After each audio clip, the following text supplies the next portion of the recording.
A bad plan that's executed moderately is better than no plan. Doing something is better than just like running around with your hands guarding your face the whole time. You can't do that. You're not going to win the fight just guarding the whole time. You're going to find comfort in being uncomfortable. And I think even as you advance through life and your career, you got to continue to put yourself in places where you're uncomfortable or you're just not going to grow. Let me rent a Lambo for an hour so I can take a picture on it, pretend like I own it or something. It's like, that doesn't seem authentic. But again, I think that people can sniff it out. They can smell out bullshit real quick. Kagan Dunlap is my guest today, and given he's currently still serving as a Marine, we talked about a lot of off-topic, interesting things, like how and why he posts to his social media accounts 6 to 12 times a day, and what it's done for his following.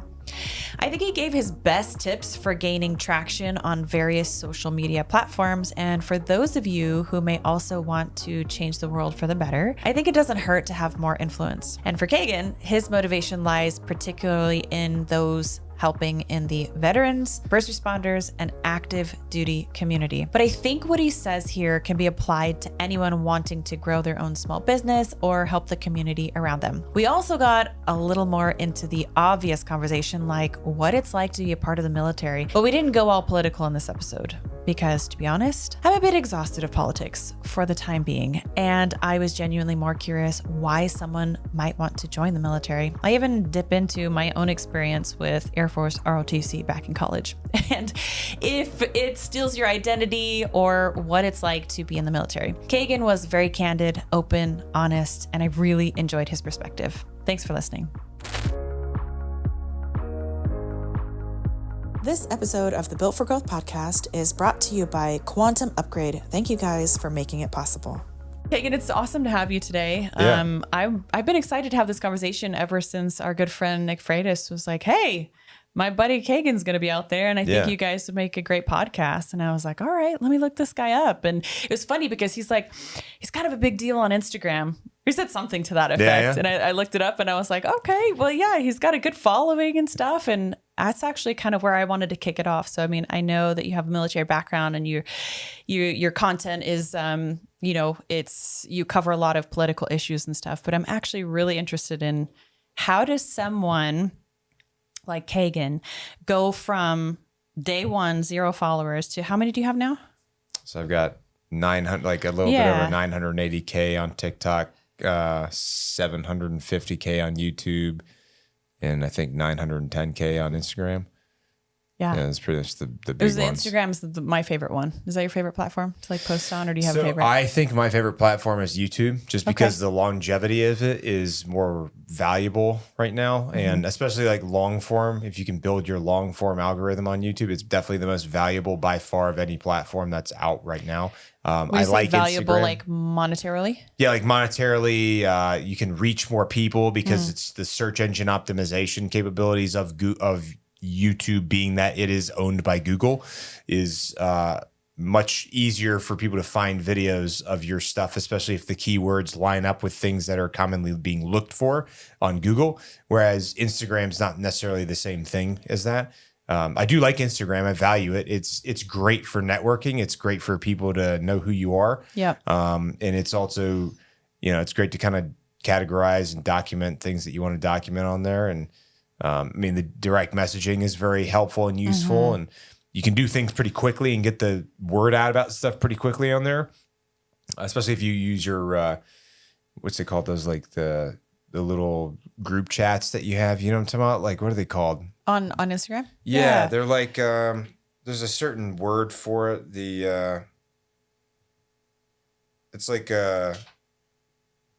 almost like a Discord within Instagram. You know what I'm talking about? Do you have access to that? It's like Threads? Are you talking about Threads? No. So like on my page, like you can look at that. See how it says like, it's like a group chat almost. It says the tree line. Oh, okay. Yeah. So in there, it's like, it's kind of like a Discord, but it's like people can join if they want. The only downside to this is they can't respond. Oh, I know what you're talking about. Yeah, I have one that's Miesha's Corner. Yeah, that's Okay, there we exactly. go. Yeah, that same thing. Yeah, I can't remember what they call it. It's some random Instagram. They named it something, but Yeah, I I can't think remember either, Discord but- is more valuable by far because people can post links to stuff. They can comment, respond to things. If you go live on certain platforms, it can ping the whole group chat, the whole Yep. Discord, so everyone knows. Especially if you're trying to like build a Twitch or something like that, which is something I'm going to be focusing on here in the next You're year. gonna bust out your dance moves? Well, no, Twitch is going to be more for like video games, playing video games with people that wanted to like interact with me. What Because I about don't TikTok? really Dancing on there? No, definitely don't dance on. I don't dance on anything. I don't dance in real life or on the social media. Perfect. Play it yeah, safe. I'm not. Yeah, I'm just not. It's not really my thing. But I do think YouTube's probably the most valuable one by far of every one of them. It just takes a lot longer to develop it. It's a lot harder. It's a lot more difficult. It costs a lot of money to build up and invest into your brand and whatever that is on there because it costs a lot to have long form editing done. Definitely the most lucrative. Instagram's fun. It's quick. You can easily share stuff quickly and get the word out. I do think that in this next year, especially since Dana White's on the board of directors for Meta now, that it's going to be a lot better. Because I know Dana White is am I allowed to curse on here? Sure. Okay. Dana White is a no bullshit kind of dude, He is. you know, and people like you that. met Dana? I've never met him before, but just knowing, like seeing clips of him talking, he doesn't pull any punches. He doesn't like mince his words. He just says whatever the hell he wants to say. That's on his mind. And I know him being on the board of directors means that they're going to be having a lot of input from him. Meaning he's gonna be like, no, that's stupid. We're not going to do that. You know, or maybe, hey, we should probably let people post pictures and videos of guns because that's like part of the Second Amendment. It's part of being an American. Maybe we should like stop shadow banning people because they share information that you don't necessarily like. And like what Mark Zuckerberg said on Joe Rogan's podcast, he's talking about we're going to start doing something that's more similar to like community notes, which I like because then the community can be like, no, that's bullshit. That's not actually real. Here's what the actual situation is. If somebody shared a link to something that's like, you know, maybe misinformation or like poor information or bad information, because there's a lot of that going around, especially like in the geopolitical space, like with wars and stuff, because you've got both sides feeding, you know, whatever information they want people to consume, whether it be propaganda or otherwise. Like you could use Gaza and Israel as one example, Lebanon, Israel, Ukraine and Russia. I mean, there's propaganda being pushed at both sides, and you can't tell necessarily what's right and what's not. I get so frustrated with that because I do want to genuinely know the truth, but I find like I just have a hard time figuring out what the truth is. It's hard. I think most people think about energy as though it moves in a linear fashion, like from a wire to power our TVs. Now, I have opened up about my experience with plant medicine, and maybe you're wondering where the heck I'm going with this, but hear me out. My first experience with psilocybin grew and grounded some awareness that there are many layers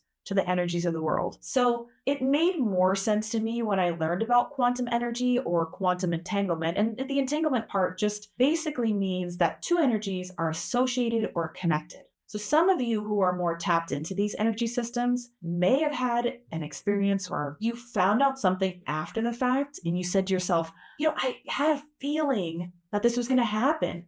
I just knew it.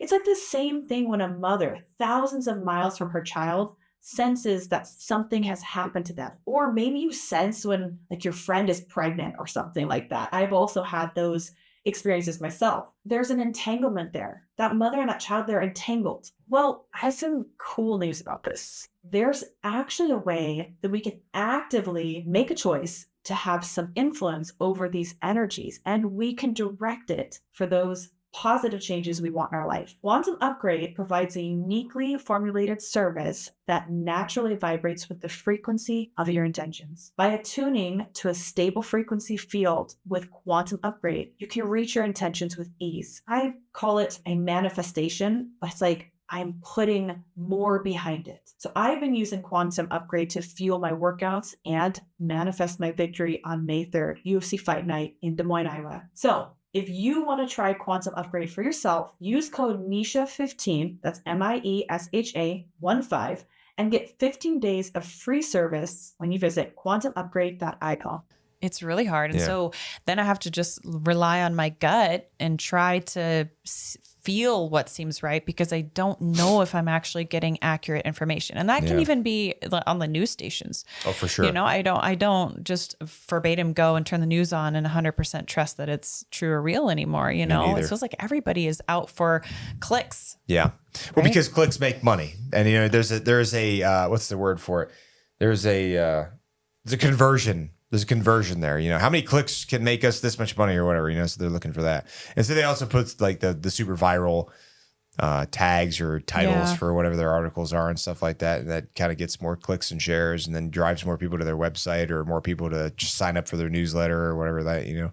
So would this be designed where you said the community kind of says whether it's true or not true, but like just normal people like myself and someone like you. And yeah. So you know how Community Notes works on I'm X? not familiar. So I don't really know a whole lot. I think that like people can sort of like shout, like tag Community Notes and be like, actually, this is what's going on Community Notes. Like, and then what'll happen is there'll be like, almost like what's the word for it? Kind of like a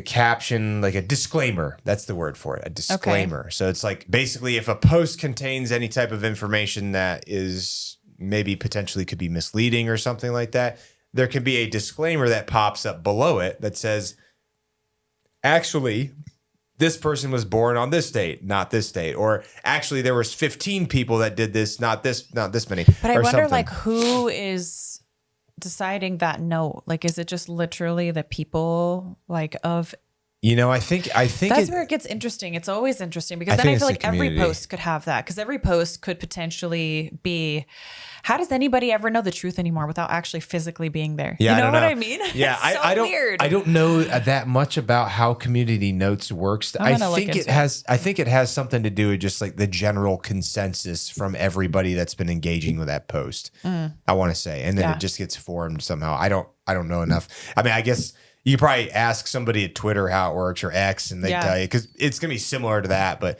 the one good thing about X is it doesn't like de-emphasize or like down regulate or downtrend or not recommend your post just because it's nonsense. That was crazy when the videos of the former Twitter employees when they were like in trial and like they were being forced to divulge the information of like censorship. And I was like, this is where it just gets really dangerous, where you could censor a doctor who's like a top graduate or very well known and public, very widely respected, until they have an opinion that goes against the grain. And if the grain is, endorsed by big money in some way, then you also wonder, like, I always think about that. Well, why would this one person not go with like the big like conglomerate and like the money and like the easiest route? Like, why would they say this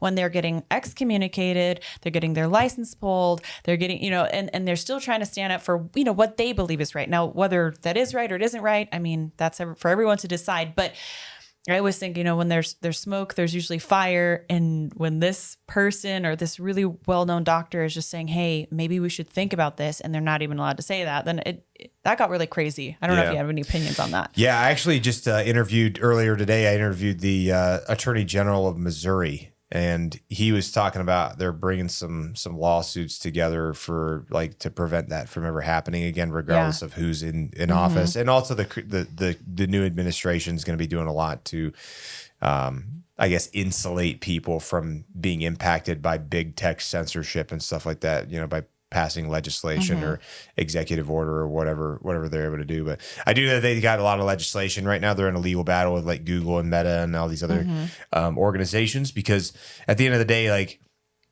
even if it's like a private company and if they're censoring people's ability to communicate freely and like sharing ideas, it's so un-American. It's un-American, number one. And number two, because there's political agenda behind it. And also because it was proven that the government, like when Mark Zuckerberg was talking on Joe Rogan's podcast about how like the feds were literally telling them to down-regulate certain things and like emphasize certain things and like, hey, stop this person prevent this person from being seen because they're spreading misinformation or disinformation.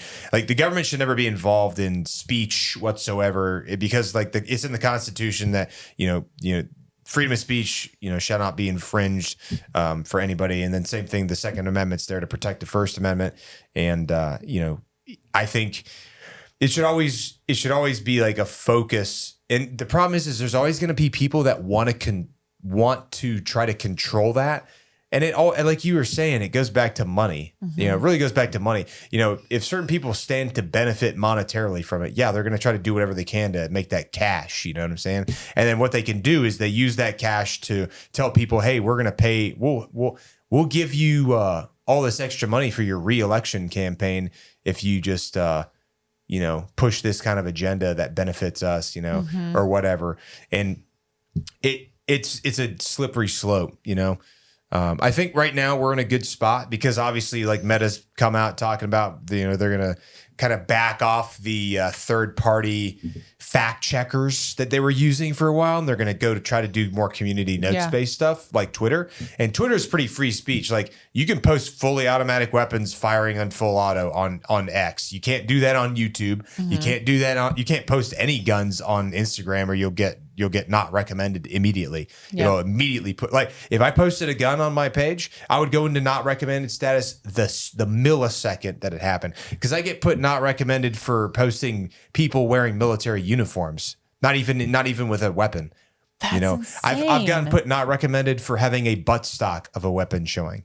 Like so, and that's changing. Don't get me wrong. I've heard I've heard that's going to be rolled back because there's a lot of contention with like whether or not you're allowed to have the Second Amendment expressed freely with freedom of expression on the social platforms. And this is like, like a Reformation period, because this is technically still a relatively new form of communication. Like you think about how long the printing press was around for, anytime a new form of communication is released, there's like chaos for a while because people are like trying to adjust to that, the printing press when it came out, or phones when people could start calling each other. When that came out, like stuff was weird for a while because people were like figuring out like, oh crap, you can call me, like I can be at home, you can just give me a call, you don't have to send me a letter that gets to me in 4 weeks or something, and this is just it's advanced so rapidly. Now you can post something and then like millions of people see it across the whole planet within 1 day or something. Like that's power. That's very powerful. It's mind-boggling. Yeah, especially as far as like if you're trying to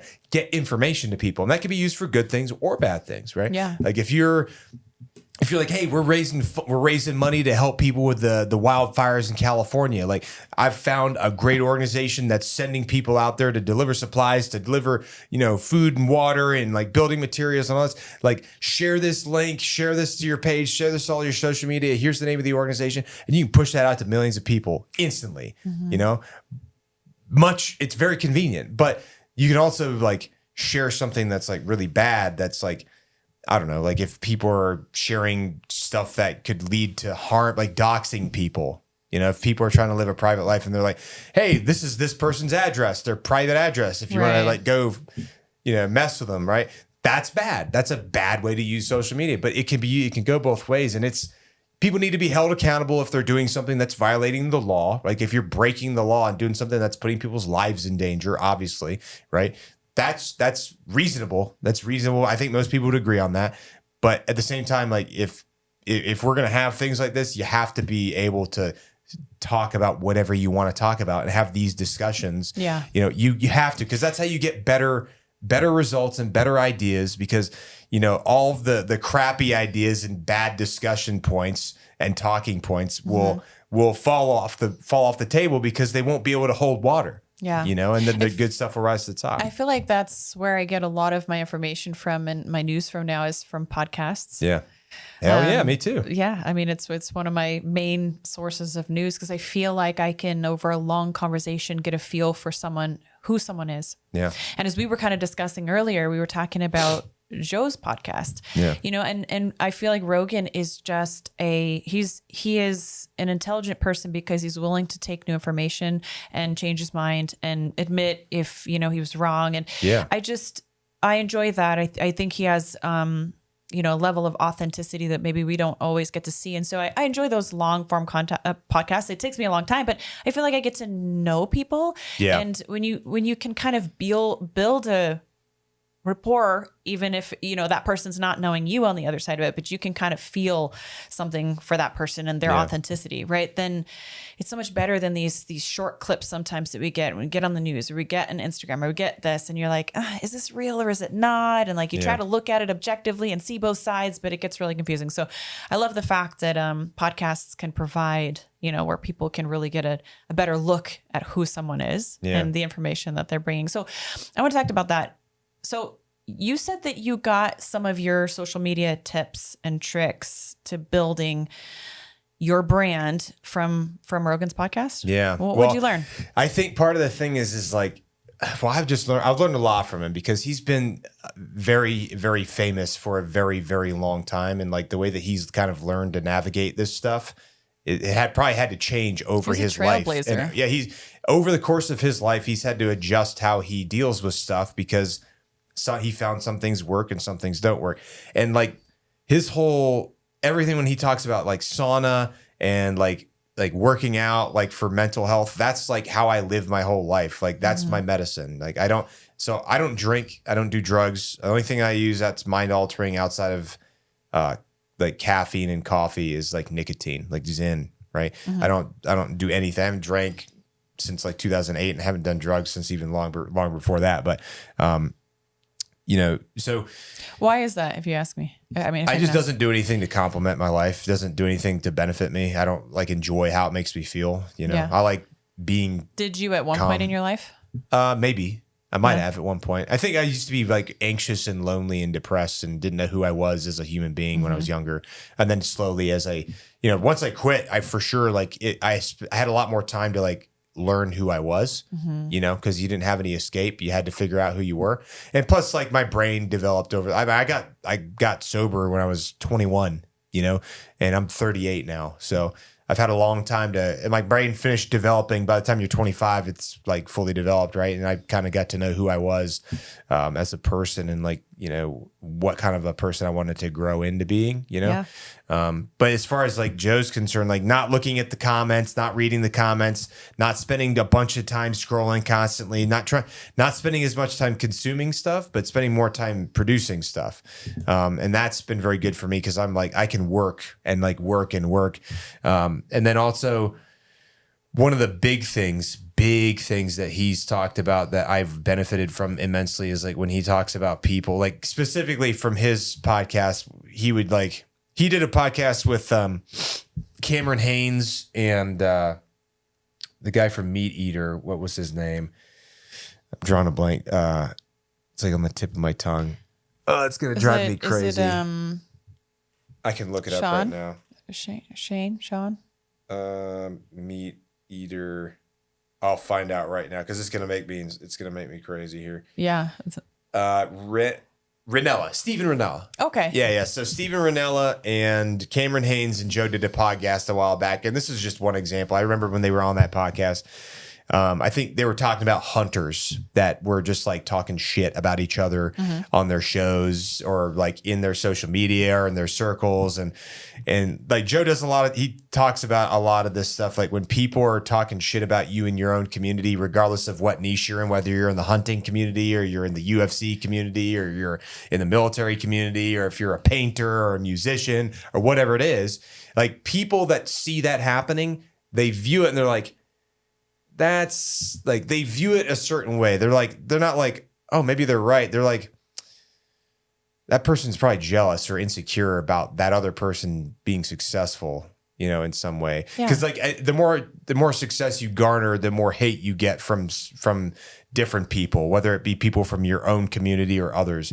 I'm sure you've probably experienced it too, because it's a very type A personality, aggressive, very difficult, career field to choose, and I'm sure that there's animosity between fighters. I don't know a whole lot about it, but I would imagine that there's, beef with people and stuff, or some fighters don't like other fighters or whatever. Of course. Yeah, there's going to be in every community, but that's a big one that for sure that he mentions that a lot in other podcasts. Like hurt people is another one he talks about a lot, because there are a lot of folks out there that are hurting and they're just unhappy. And, and when you're miserable, you want to make other people miserable too, because misery loves company. And I don't even think people realize it.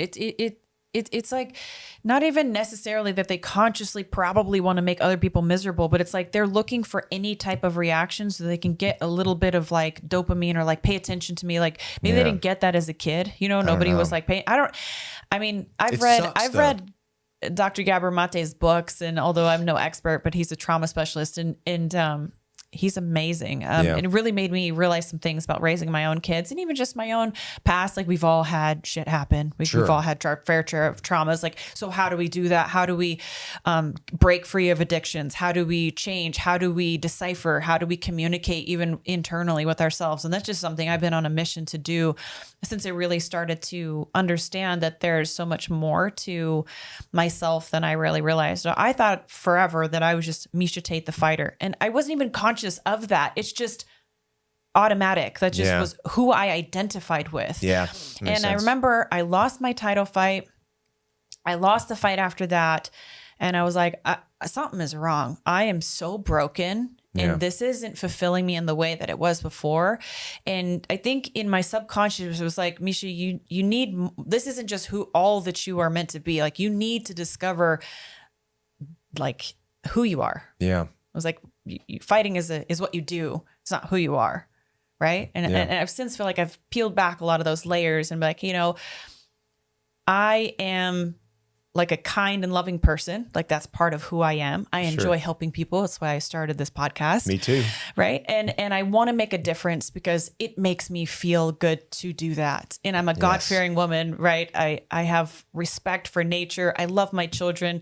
And like that gave me a sustenance that I think helped me transition out of those dark places where I was kind of using sport and, even alcohol at times. I was never maybe a heavy drinker, but I certainly think that anytime there was an opportunity in a social setting, it was kind of like just came with it. It was kind of like, oh, that's the way that I kind of let everything go so I can relax. It was like this gateway for me to like get into a relaxed situation as I needed to have a couple drinks and I was feeling great. Yeah. It's like, I don't drink anymore. I mean, I might have like a glass of wine maybe like a couple times a year. Yeah. Or a beer if I want a cold beer, but I don't do it for the reason of like, oh, this is how I'm going to unwind. Yeah. I've been able to heal through that and move through that. And I think that's been really powerful for me. So that was interesting to hear you talk about that. At 21, you got sober and then you got to Weird know time, right? You got to know. Yeah. Right. Weird timing. I just happened to turn at the age to drink. I know, it's super weird. I was like doing everything before I was allowed when it was not legal. And then as soon as I'm legal, it's like,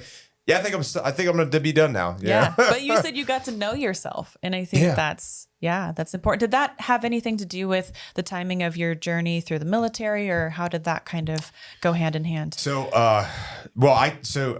it took me 7 years to get into the military because I was a troublemaker when I was younger. So I started the process when I was like 20. And then by the time I actually ended up in boot camp, I was 27 years old. I first started trying to get into the Army. I tried that for like 4 or 5 years. Then I tried the National Guard because I couldn't get in the Army because I couldn't get the waivers I needed. And then I tried the National Guard for a couple of years, couldn't try that, didn't work. And so I went over to the Marine Corps. I was like, well, I'll try the Marine Corps. And I was in boot camp within 1 year after I went there. They were able to get me the waiver I needed.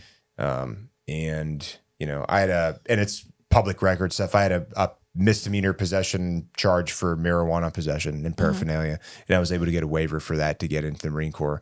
And now I'm an upstanding member of society, So it's like, I came from and don't get me wrong, like I was like from a middle-class family, like by the time I was in high school, but we were poor when I grew up. So I was wearing like Everlast shoes. Like we would wear clothes from Walmart because we didn't have a lot of money. But my parents were able to like take good care of us. They both worked and like, I was always kind of lonely as a kid. I didn't know who I was. I didn't know what I wanted to do. We moved a lot. So it was like hard to make like good friends because you're constantly all around. Were your parents in the military? No, my mom was an Episcopal priest actually. Okay. And so that was kind of the reason why we moved a lot, because she was kind of the one that was kind of steering the ship as far as like where we were going to go. I didn't realize that was, I guess I know nothing about what a job like that really entails, but I didn't know that would make you move around a lot. Yeah. Well, I think she had to, So she wanted to move originally. We were in Maine before that. I was born in Maine, and we lived in Maine until 1998 from 1986. And then we moved down to North Carolina because she was tired of the winters because it was just too much. And we ended up moving to a place called New Bern. We lived there for 4 years. And then while we were there, she got her Master's of Divinity, which is basically like a master's degree that priests have to get, at least for the Episcopal Church, I think. And she went and got that from Virginia Theological Seminary. And then as soon as she came back, she became a deacon, or wait, it was a deacon? Yeah, I think it was a deacon. I can't remember all of it. Maybe it's assistant priest. I don't know. I'm not as like educated on it, but I never even thought about this. So I was raised Catholic. And I don't know why I never thought about this till now, but like, do priests is this a stupid question? Make like, money? do they make money? Like, yeah, they make money. I feel like that's a really dumb question, but I actually never really thought about it. I kind of just thought, I'm going back to my kid brain right here, right now. Like just, as a young girl going in, and I had my first communion, and I didn't go through confirmation. So baptism, first communion. And then I was kind of like, by the time I was 16, I was like, I'm not so sure. Like something about this organized religion just felt a little off to me. It was really dry. Like you'd go in, you'd have all these like little things that it felt, now I look back at it and say it was kind of like clicky a little bit. Like you have to know to like put the cross on the side, dip your finger in the water and put the, the cross on the side of your head. And then you got to kneel before you get in the pew. And then when you get in the pew, you got to put down, you got to say your prayer. And then you got like all these little things that like, if somebody were to just walk in and be not sure about their relationship with God, they'd be really intimidated because they'd be like, am I supposed to do this stuff? Yeah. Like they wouldn't know all the things. Yeah. Right. So I think maybe that got to me a little bit. And I think that the job of organized religion is to meet people where they are, like more of a spirituality, like, invite everybody because that's what Jesus did, right? Yeah. He like washed the feet of people who were,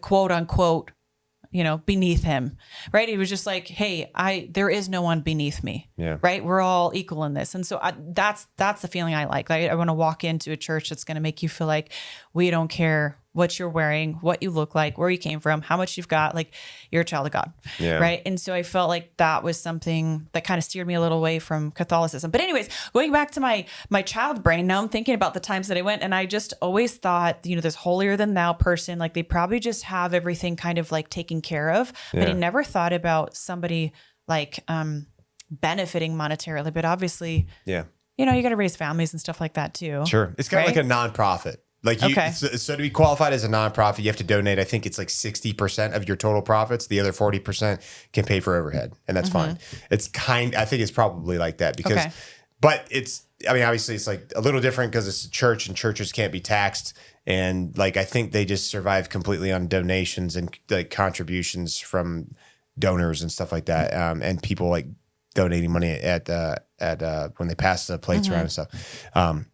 But they do get paid a salary. I don't know what it is. It may vary differently depending on like how long they've been in or where they're located and how big their congregation is and things like that. But the one thing I before I forget, you mentioned something. You're like, I like doing good things for people because it makes me feel good. That is something I can identify with so profoundly because that's one of the reasons I started doing the social media thing in the first place. Was because like I can build a platform that I can use to raise awareness about things that are important to me and to my community. I can do things where I can like, if there's an emergency, something's happening, we need to get people's eyes on this thing to let them know this is happening. So that way they can, we can get people to go help. And then also to like, because I like teaching people stuff, I like learning things. And like, the more I teach about certain things, the more I retain that information too. I like being informed. The better person you are, right? Yeah. I'd like to think so anyway. And I like to be informed about what's going on around us because like, especially with geopolitical stuff like wars, and things going on around the world can directly impact like where people deploy to.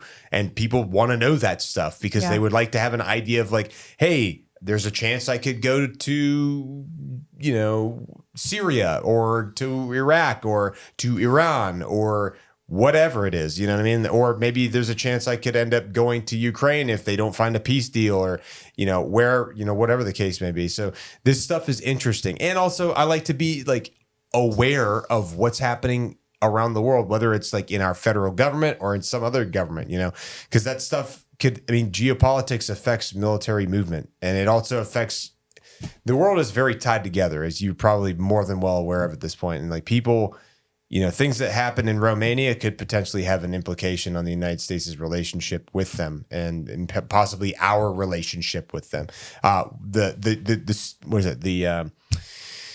The Panama Canal. What's going on with the Panama Canal, right? That could directly impact us because Navy ships are going through there, and like Americans could be potentially involved in that.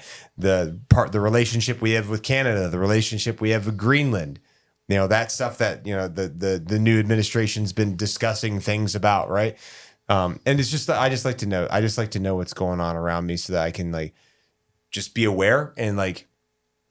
If somebody brings it up, I can be like, oh, yeah, I heard about that. And like you can talk a little bit about it and have some sort of way to contribute, Yeah. So tell me, maybe there's like 3 tips or 5 tips. I don't know. But I think what I want to get from you is how people who also like to help people can grow their following from nothing to, an influencer or somebody who can make the impact in a positive way. Like, what are the most important tips that you would say?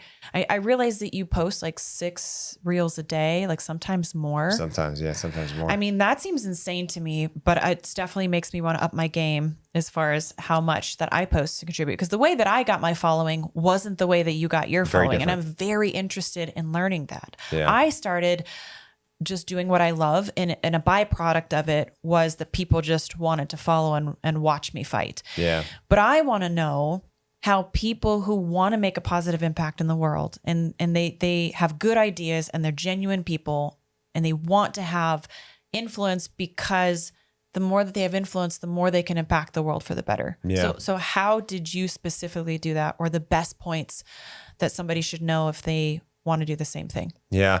I think, it has to be authentic, number one, and genuine. I think that's one of the reasons why Joe Rogan's been so successful. It's another thing I get from him is like his level of just genuine, everything about him is genuine, authentic. And there's going to be people that don't like him that are like, that's complete, utter bullshit. It's like, no, I've been listening to him for like 5 years habitually. At this point, like I know the dude's being himself. Mm-hmm. He's just being straight up. He genuinely is a good dude, genuinely cares about people, genuinely has interests in what people are doing. And that's why the people that go on his podcast, because he's like, well, that person seems kind of cool. Let's see what they got going on. There's a reason why he has the #1 podcast. There's a reason. It's not because he's using cheat codes. It's not because he's just got a lot of money. You know what I mean? He consistently delivers a good quality product. Yeah, and he's authentic. And I think so. That's the first starting point. Like if you're capable, but here's the thing.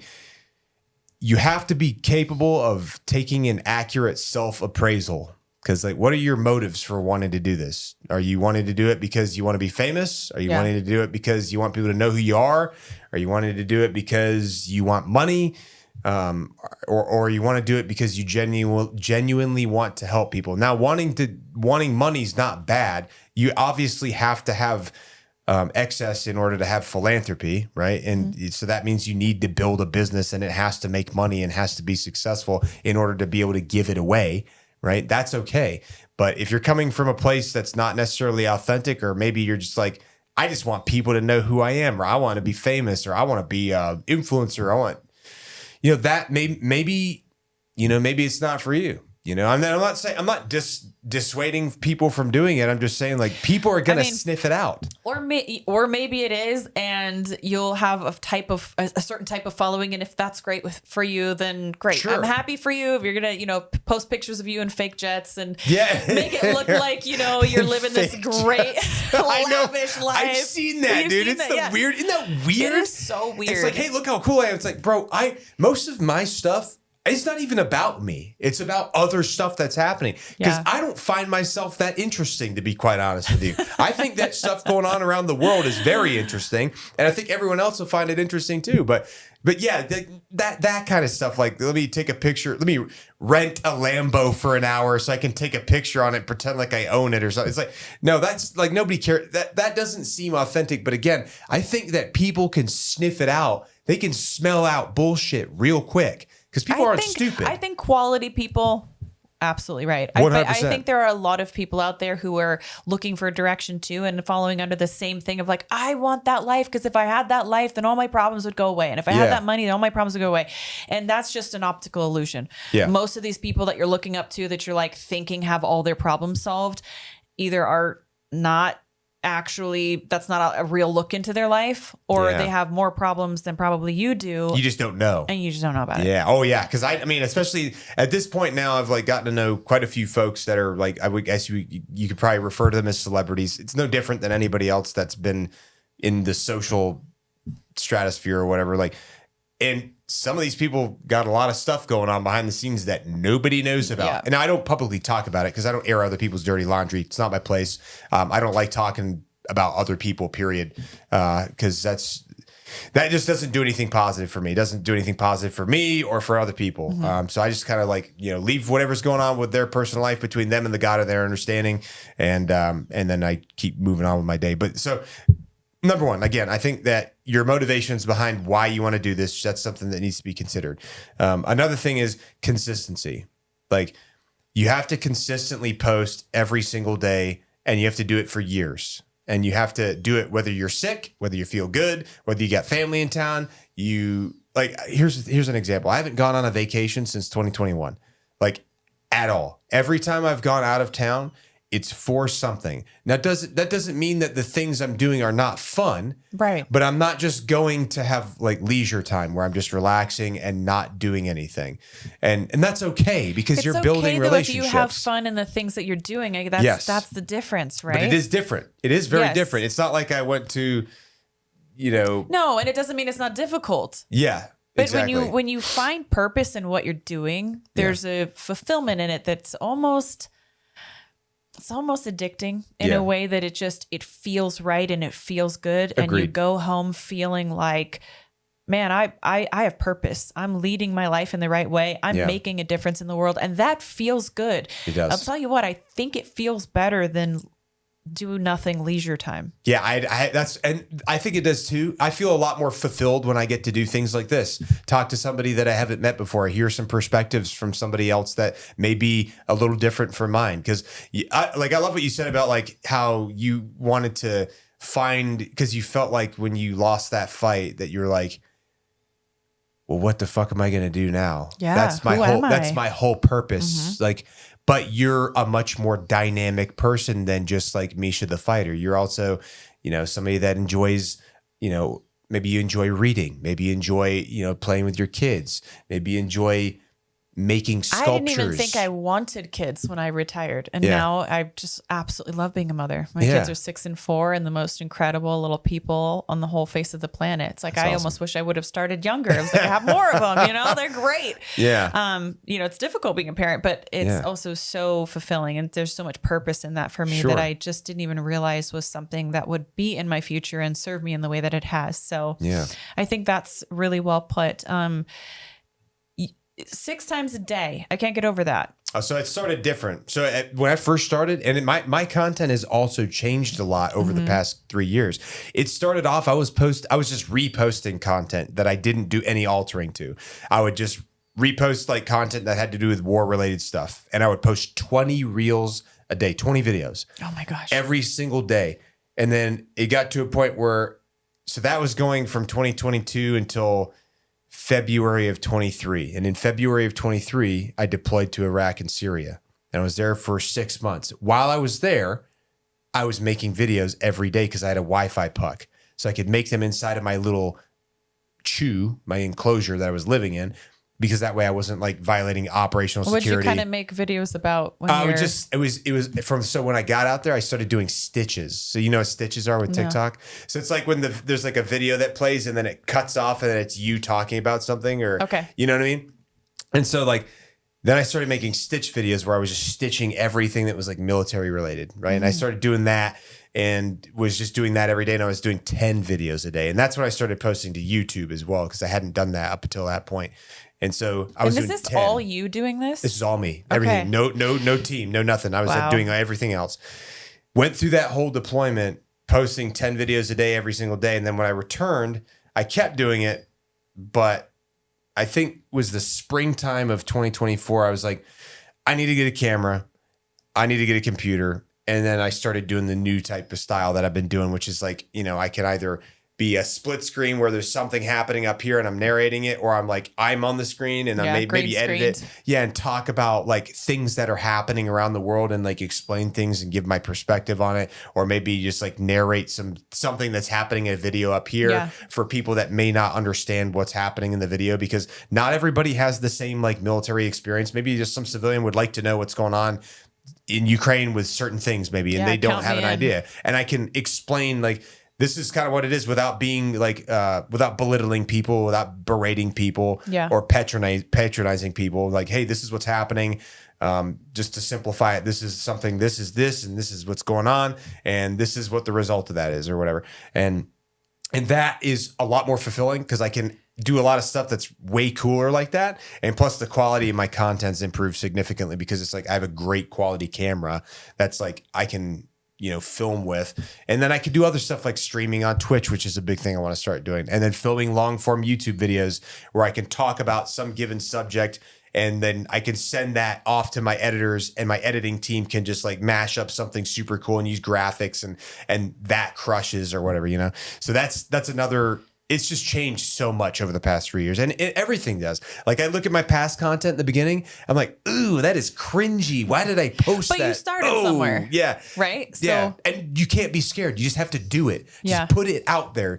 People overthink this stuff all the time. Like they're worried what people are going to think about it. They're worried about if people are going to hate on it. They're worried about if people are going to hate them for it. And at this point now, it's like, it still upsets me if I look in the comments and people are saying nasty stuff about me, but I don't think about how people are going to think about it. I just do the things that I enjoy and I keep pushing it. I keep the foot on the pedal, keep the foot on the gas, and I keep talking about things that I enjoy, that I find interesting, that I hope other people will find interesting. And if it does well, then and people respond well to it, then, I guess it's safe to assume that it is. Yeah. Sorry, I know that's kind of a long-winded answer, but I mean, I think it gives some real context to, and I think what I'm picking up on this is that you kind of pick an area where you have a good footing to talk about, right? Because that's goes back to real and authentic. Yep. And what can I do? How can I help? What voice do I provide? What insight do I have that maybe other people would like to also be able to have, or they don't have? There's a need for it.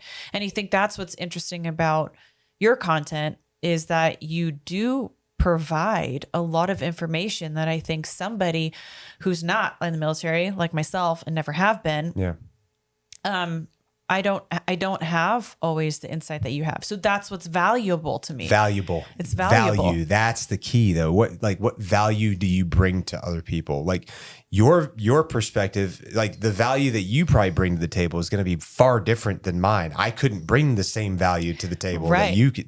Well, and I'm transitioning. This is what's really interesting too, is because I've been fighting for 20 years. God, that's a long time. It's a long time. That was since I was 18 years old. Yeah. So I started fighting when I was 19. We were both born in 86. Oh, you were born in 86? Mm-hmm. No kidding. Yeah. I didn't know that. Yeah. What month? August. Okay, I was November. Yeah. I was a turkey baby. Yeah. That's cool. So did you graduate high school in 05? 05. Yep. Nice. That's a good year. Yeah. That's cool, man. Yeah. So something that we have in common. And nice. So I began fighting at 19. I wrestled since I was 15 years old, and next year, but I guess it's almost 20. I'm a little shy of 20. What got you into it? Into fighting, I don't think it's anything that I did. I think it was just destiny and me not being afraid to just take a chance. Okay. Honestly, it wasn't something that I was looking for. I never was what I would consider a violent person. I was not at all. I swear, I don't beat my husband or something. No, nor my children. No, like my children. Ever. But even when I was younger, like if somebody would try to start something or talk smack to me, I'm literally the first one to walk away. Like I've just never been a prideful person. Yeah. I've never felt like I had something to prove. Yeah. I've always been kind of calm and mellow. So I don't know if you would have picked that out of me as a younger person. You probably wouldn't have been like, Miesha, fighter. That's why a lot of my family and friends and everybody was like shocked when I started fighting. When I started wrestling, my parents parents were like, what? And then I started fighting. They're like, what? They're like, in are you college. sure? Yeah, like this is insane. Like, and at that time, I mean, the UFC did not have a good connotation for the most part. Yeah, and in the earlier days. In the earlier days, because people didn't understand it. Yeah. They still thought that it was human cockfighting. That was a term that was thrown around a lot. Yeah. Toothless bar brawlers. Yeah. Barbaric. These were all things. So it was very taboo. A lot of big brands wouldn't go near it. They wouldn't want to sponsor it. Nobody want to put money on it because they're like, this is, you're locking two humans inside of a cage and letting them fight, basically no holds barred. Yeah. What? Like, who said this was a good idea? Yeah. And the rules were very different back then than they are now too, of course. Yes, of course. And it's evolved. And even by the time that I began fighting, the UFC had already, evolved. There was an athletic commission, there was rules and things that were taking place that I think in the very beginning was much looser. Yeah. But I had my first fight in 2006. Okay. All right, 2006. Wow. Yeah. Where are you from? Washington State. No kidding. What part of Washington State? Tacoma.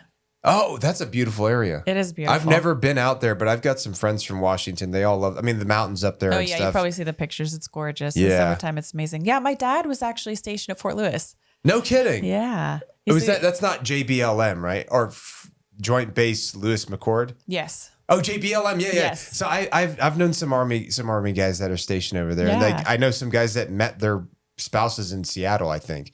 Amazing. Like, that's where my dad met my mom, because my dad was originally from Connecticut. No kidding. Mm-hmm. So he got stationed out there and met my mom. And was she a country girl or was she a city girl? I would say in between. I grew up on 5 acres, and that's the same place that my mom grew up. So we still have the family house. And nice. But it's in Tacoma, like in the city limits, but kind of on the outskirts. Okay. So a little bit of both. Like we had chickens growing up. Oh, nice. Know? So that's like good, yeah. kind of country, but like sure. But we didn't close have, like, enough horses. where you could get to town. We didn't like ranch or anything like Yeah, that. So it was like a little bit of little mixture. Yeah, you get your foot kind of in the crack of the door. Yeah, if you want it. I like that though, because then you have access to the city if you want it, but then you also have like the peace and the serenity and security of living away from like apartment complexes and living in the country a little bit. Yeah. Yeah. And so when my mom grew up, across the street was like all grass fields. And then by the time I was a little girl, they put in like a trailer court, like in some like Section 8, you know, and things like, so it was like that's a weird mixture in our like town of like one side of the street can be like a totally different, than the other older homes and like family history and stuff like that. So anyways, I imagine that is changing everywhere. But my dad was a Green Beret. No kidding. Yeah. Your dad was a Green Beret? Mm-hmm. How long was he a Green Beret for? So I think he was 4 years in the military, which is pretty quick, right? 4 years? That's pretty short. That's short. That's relatively short. Is that how you became friends with Nick? Because he was a Green Beret? Yes, because I would always consume Nick's content. It's I don't good. know why I started following Nick, but it was like a no-brainer. Like I saw his content. I was like, follow. I don't remember where it originally came from, but I always send Nick's videos to my dad because my dad has the same sense of humor. They're literally like the same person. I love his humor so good. Yeah, it's so funny. And this sarcasm and kind of passive aggressive, like that's my dad. He's totally that kind of person. And the military touch and the humor. Yeah. So I always send it to him and he always dies. And he's like, Nick is my spirit animal. You know? I can't wait to meet Nick in person. I'm going to give him the biggest damn hug I've ever given anybody, man, because he's just such a nice dude. I've done his podcast with him, but I've never met him in person yet. So I hope I can one day. Yeah, absolutely. So, where are you living now? I'm in a place called Surf City, North Carolina, which is close to Jacksonville, North Carolina, because you have the Marine Corps base Camp Lejeune over there. Yeah. So that's where I'm at right now. But I'm getting ready to move here pretty soon to be a little bit closer to the wife. So we're looking forward to that. Yeah. Okay. Oh, you guys aren't able to live in the same. So she's in the Coast Guard. So she's stationed in Charleston, and she works at the Law Enforcement Training Academy down there for the Coast Guard. And I've been stationed in Camp Lejeune. So it's about 4 hours away from each other. Driving? Yeah. And she always ends up coming back to the house where we live in North Carolina because it's more of a home than her apartment is. Mm-hmm. And like our bed is a California king bed. So like she comes back and plus the cats are there and it's just, it's a do you guys have 4-bedroom. No. No, we don't have any kids yet. We've been we've only been married for 5 years and out of the 5 years we've been married, we've lived together for 6 months. Wow. So wait, that's like kinda is tough. that it in total, or just there were 6 months out of that 5 years where you actually lived together? There were 6 months out of that 5 years that we've actually lived together, because we met when I was still in college. I was finishing college because I did a program where you go from enlisted to officer, and I had to go back to college to finish my degree. And once, like while I was in college, I think it was 2020 is when we started talking, and then we got married like a couple months after we started talking, because we were like, kind of like, yeah, this is it. This is it. We're going for it. I love it. Just like throwing.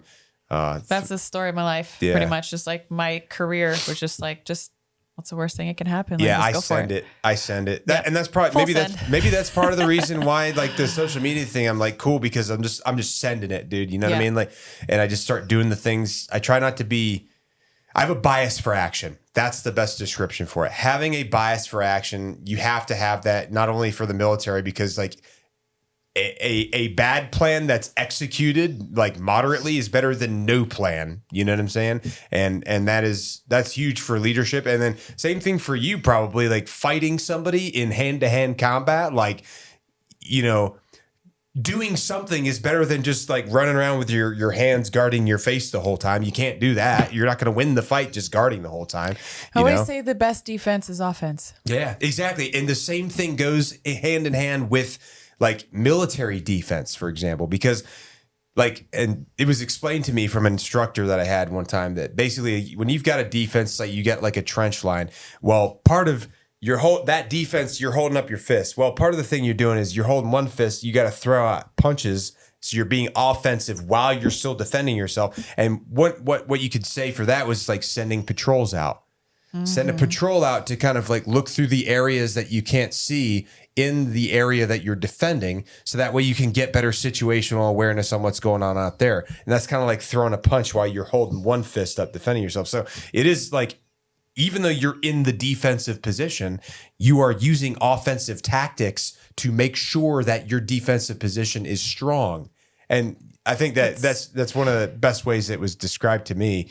And I would imagine that, you know, obviously fighting, I don't know anything about fighting. Not the first thing. I'm an idiot when it comes to fighting, but I do enjoy it. And I have a lot of respect for the things that you guys do. So I don't know. I think in strategy, it's very similar. I think throwing something out there sometimes, even if you don't know if it's going to land. Yeah. Maybe sometimes it's intentionally not going to land, but it is letting, the person that's standing out in front of you know, like you're there to like hold that position. And you also are feeling out your situation too, like finding your range. A lot of times you'll see fighters start out with jabs that don't touch.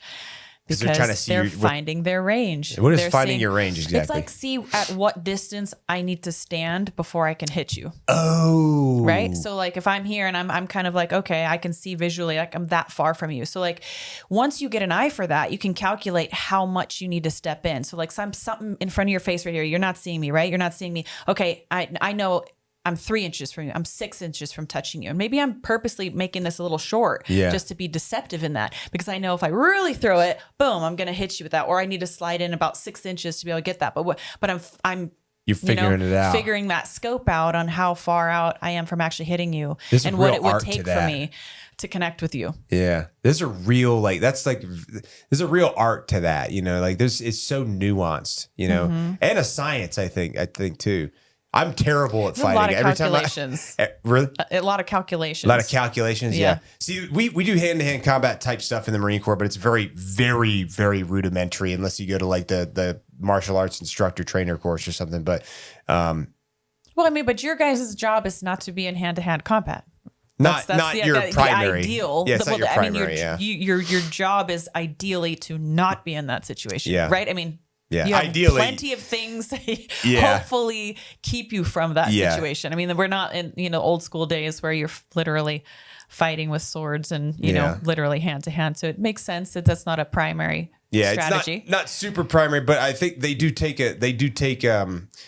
hand-to-hand capability and like martial arts and a lot of it's like it's a mixture of a whole bunch. It's like an amalgam of a bunch of stuff. The Marine Corps' martial arts training program, because I think that the bottom line is what they really want to make sure is that if you do get into some sort of physical altercation, that you don't get like disarmed maybe, or you don't like, a lot of it also goes into like detainee handling and stuff like that. Because like, you know, if you ever get in a situation where you're handling, you know, detainees that are getting ready to be questioned by people, you need to know how to properly restrain them using pressure points and joint manipulation and small joint manipulation and stuff like that.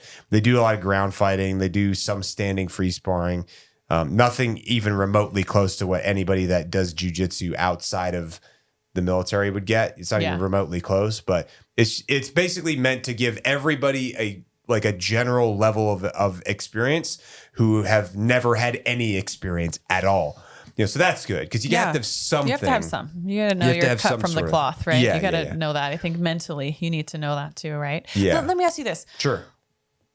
Why would someone join the military? And I ask this because I did Air Force ROTC when I was in college. Yeah. Okay. So I did that the first year. And although there were things that I loved about it, I think the thing that I didn't love about it, which I would love for you to argue this down a little bit. Okay. I want you to disprove me a little bit here. Okay. Because I look at the military and I have just so much admiration and so much respect. And I also think that I would have been great at being in the military. I think there was a part of me that was really drawn to that. And, you know, when I saw the movie with like Demi Moore and she was like, you know, a Navy SEAL and she's going through this, like, I just loved it. I was like, yeah, you know, and I just remember thinking like I'm cut of that cloth. And I ended up taking it, you know, in a direction of fighting, but sure. You could have for sure. You would have been a great Marine, dude. I'm telling you. Or you would have killed it. I'm telling you right now. But the thing that I didn't like was the sort of felt like, you know, the individuality is kind of like it's stripped away. You know, you're kind of made, you know, you look the same, you act the same, you be the same. You know, you've got to be here. It's 6 a.m. to work out, which was like crazy to me. I hated that because I'm like, I'm in school. Like I'll work out, no problem. Why does it have to be at 6 a.m.? You know, like I love working out, but I hated that. I was like, I'm not getting good sleep. And so I don't know. I'm curious because you're actually in the military. That was just like a small little tiny, you know, little tiny, exposure to it. But those were the things that kind of deterred me from coming back the next year. So I didn't do it the next year. I was kind of like, you probably would have been better off like going to become an officer then. Cause that group PT where you're mandated to be here at a specific time to work out every day is like usually like an enlisted thing. Once like the officers are just expected to take care of themselves and be independent, and completely like responsible for their own fitness outside of working hours. And like you kind of work out with your platoon or your unit whenever you want to, or whenever you make plans to, but you're treated very differently as an officer than you are when you're enlisted. And that's a very cultural thing. Cause I've been both. Like I've been enlisted. I was enlisted for 7 years. 5 of those, I was in the fleet as an enlisted Marine in the infantry. And then I got selected for a program where you go from enlisted to officer. And then basically while I was in that program, I was in college for 2 years and was just a student. And then when I commissioned, I became an officer and went back to the fleet. And it's very different. Like it's a very different way of interacting with people. I am like sometimes when you're a junior enlisted guy, you get treated kind of like, you know, a kid. Sometimes you get treated like a child. It depends on your leadership, obviously. Like some people empower their subordinates to have more responsibility and independence and things like that. But, you know, when you're an officer, it's like expected of you that you maintain your level of fitness and health. And nobody else is going to do that for you. So that's very different from that. The one thing I will say, though, yes, they do want to, like recruit training, for example, like in the Marine Corps, they do want to strip away that individuality. And then they want to replace it with like, now you're a Marine. You are part of something that is bigger than yourself. And that is the biggest part of that whole thing, because a lot of people go through their life wondering if they're doing anything that's making an impact or leaving an impact. People in the Marine Corps don't have that same problem. I think Ronald Reagan said some sort of a quote about that. Marines don't have that problem or something. But, you know, you are doing something. You're serving a higher purpose. You're doing something that's greater than yourself. You're part of an organization that has a vast history, like of tons of people that have done unbelievable things, unbelievable feats of heroism throughout, you know, the duration of the United States since 1775. And like that legacy, you become a part of that legacy when you join. You become a part of the greatest fraternity on planet Earth. You know, there's no fraternity quite like the Marine Corps, because here's the thing, and the Army and Air Force and Navy and Coast Guard's very similar in that sense, because you've got this brotherhood, sisterhood, family that you may not have had previous to that. But the one thing that I for sure about Marines is like, when you get out of the Marine Corps, you're still a Marine for life. Like you're a Marine for life. You're not a former Marine or a prior Marine. You're Marine for the rest of your life. You earned your Eagle, Globe, and Anchor at recruit training when you graduated at either Parris Island or Marine Corps Recruit Depot, San Diego. And no matter what year you served or when you served or for how long you served or what your job was, like when you get out, if you served in the Marine Corps and you run into a random Marine in the bar or at a restaurant, it's like, that's my brother, that's my sister, that's my family member. We are related, maybe not by blood, but by tradition and by our history and by our shared legacy. And it's like you instantly get along with each other, you know, most of the time. Obviously, there's going to be onesies and twosies for everything, because there's, you know, when you have large groups of people, not everybody's going to be like, you know, perfect, right? There's going to be some bad eggs in every batch, but for the most part, you know, and I've experienced it here too. Like I had a lot of Marines come up to me, that guys that had gotten out a long time ago, and they're like, I served from like, you know, this time to this time, like Semper Fi. And it's like, Semper Fi, brother, like good to see you, you know, like thanks for coming out. I appreciate you coming up and talking to me, you know, and that is cool. There's that shared, because you have all these shared miserable experiences together, and it builds that family bond. You know, it's different. It's really hard to explain to people that haven't gone through it. But I think that's the big thing that people are missing a lot of times is like, you know, before I joined the military, I didn't really feel like I had a pride. You know, people want to be part of something. Yes. You know what I'm saying? And that's why you're seeing that happen in politics a lot, because people feel like they're not part of anything. So they're like, well, I'm going to pander to the libs, or I'm going to pander to the conservatives because, you know, I want to feel like I'm a part of whatever they've got going on, you know? And so they try to find the things that they like in those ideologies or whatever. And then they just start adopting and taking on all these character traits that they think is supposed to be the character traits of that organization or that thing, rather than just being an independent free thinker. Though for people it is to belong. Yeah. That people will search, and sometimes there are people in organizations who just suck those people up. Yeah, and because they're easy to manipulate and mold. Right. Yeah. Yeah. And I think, you know, from talking to military members and, you know, my dad and whatnot, is that the sense of belonging. Yeah. Right. When you join the military, the sense of purpose. Yeah. I think it's fulfilling to know that you're a part of something that's greater than yourself. Yeah. I think that community and also the skills that you learn, I think those difficult moments that you show yourself that you can get through, that you can rise above, there's value in that. Sure. I think athletes have that in common. I think soldiers have that in common. It's like when you choose a career path, that there's for sure going to be adversity. Yeah. Absolutely going to be adversity. 100%. And you show up every day, and then you learn that you're probably capable of more than you realized.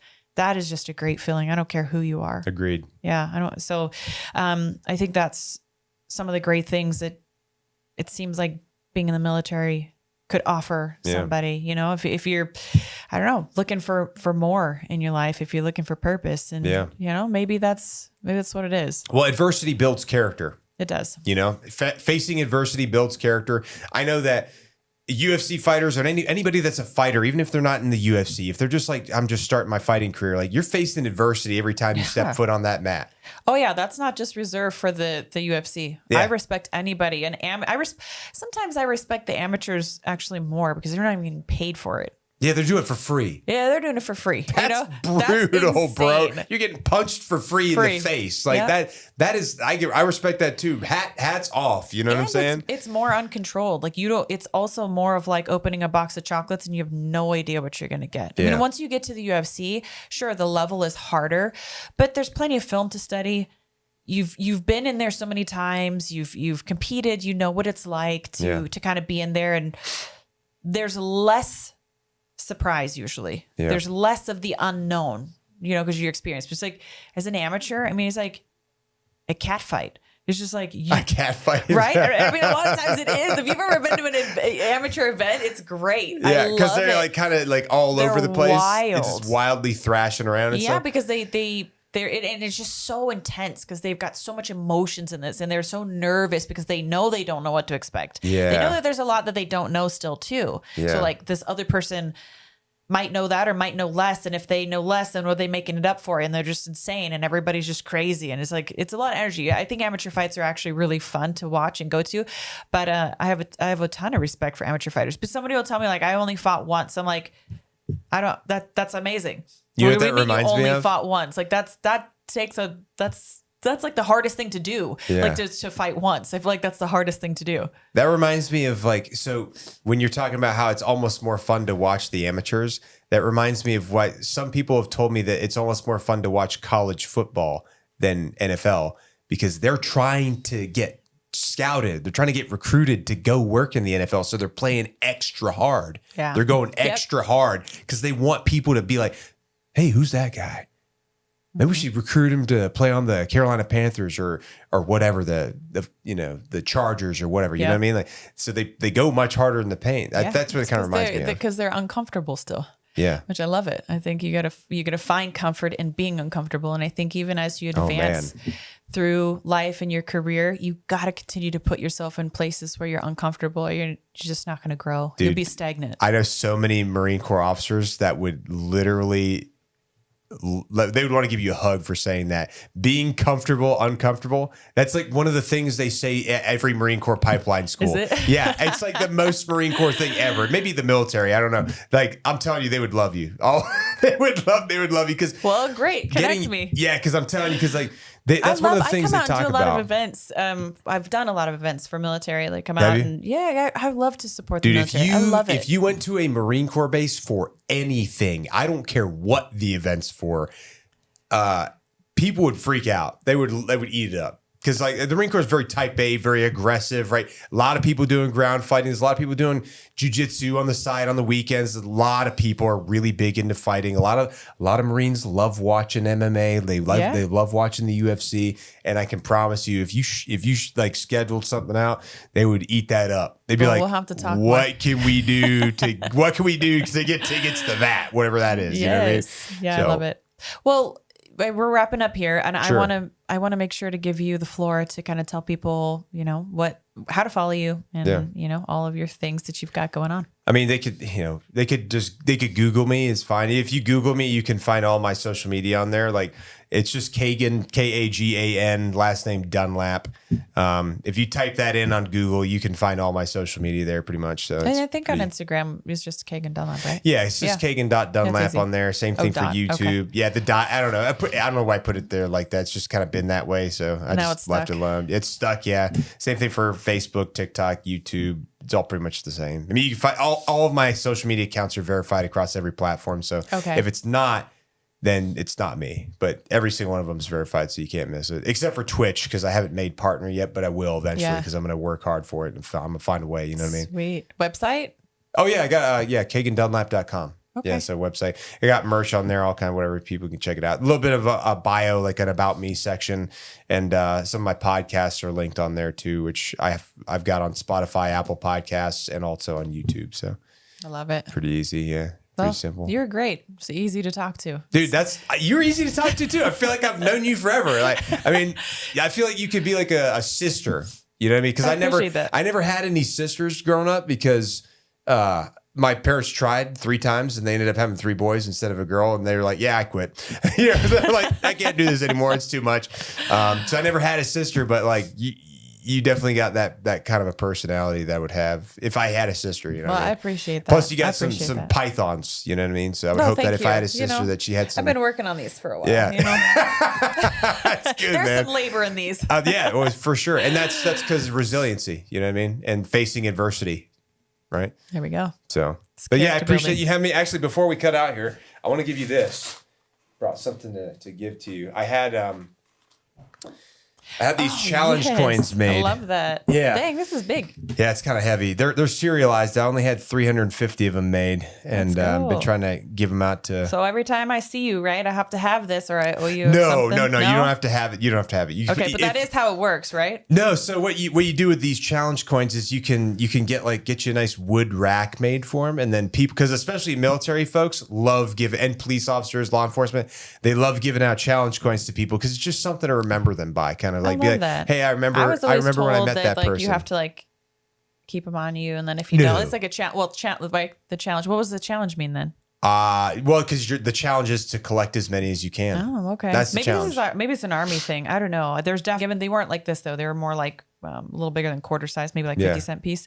And they're like, okay, the thing is, you know, you got to always have it on you because if somebody sees you and they flip theirs out and you don't have yours, then you have to buy them a beer. You don't hear about that? There may be some like Yeah, some there's like some- little nuanced like things I have like a few that. of these though. I love them. I have.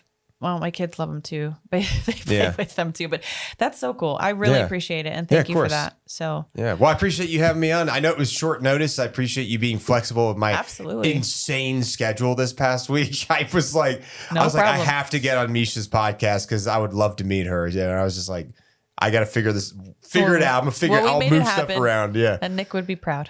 Yeah, Nick. I think Nick would be proud too. Nick would say a insert dad joke. Right.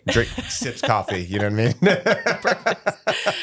All right. Thanks, Kagan. Yeah. Thanks for having me.